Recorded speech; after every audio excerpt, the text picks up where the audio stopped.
Hey Deckers, Trails Through Daybreak, the full English translation version is now available on Steam, and a huge thanks to NIS America for giving us a key and early access to test this one out on the Steam Deck. As you can see, it's running beautifully, and it also is performing fantastically well throughout the fights and even in the city and other bits and pieces. The dialogue is extremely well done. There is a lot of dialogue to get through though, not all of it fully voiced, but the full voice is also done extremely well. Now, uncapped, it does go up to 120 frames per second in some instances. However, it doesn't hold over 70 very well. So I do recommend in the game settings that we come and turn the frame rate down to 60. VSync off is better, but I did leave it on for this by accident, but it does perform just fine either way. Then on the main settings, using the medium preset with a few tweaks here, with motion blur and depth of field off, shadow resolution on medium, anti-aliasing on high,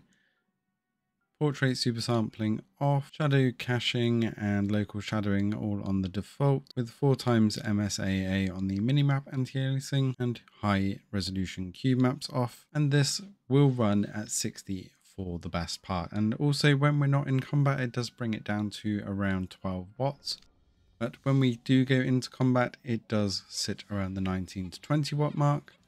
And even with all those effects going off, it will still sit around 60 for the best part. Now, this does dip down into the 40s and 50s during some of the effects cutscenes, but it is a very minor dip. And it doesn't seem to do it for all of the effects or the skills. It really does seem to depend on who the skill is hitting and how many monsters.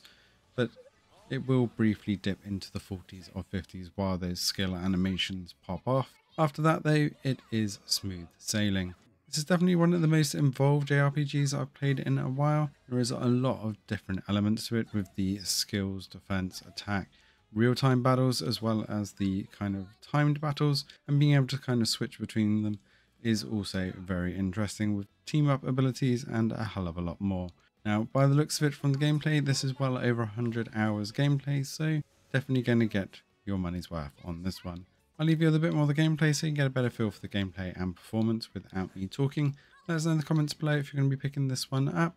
Thanks for watching, and see you in the next one.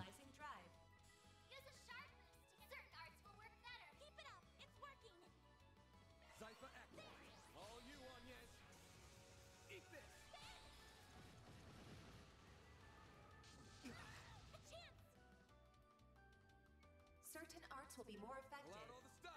Certain arts will be more effective. Use a sharp boost to get the upper hand. Good luck. Attack their weakness. Activating drive. Certain arts will be more effective.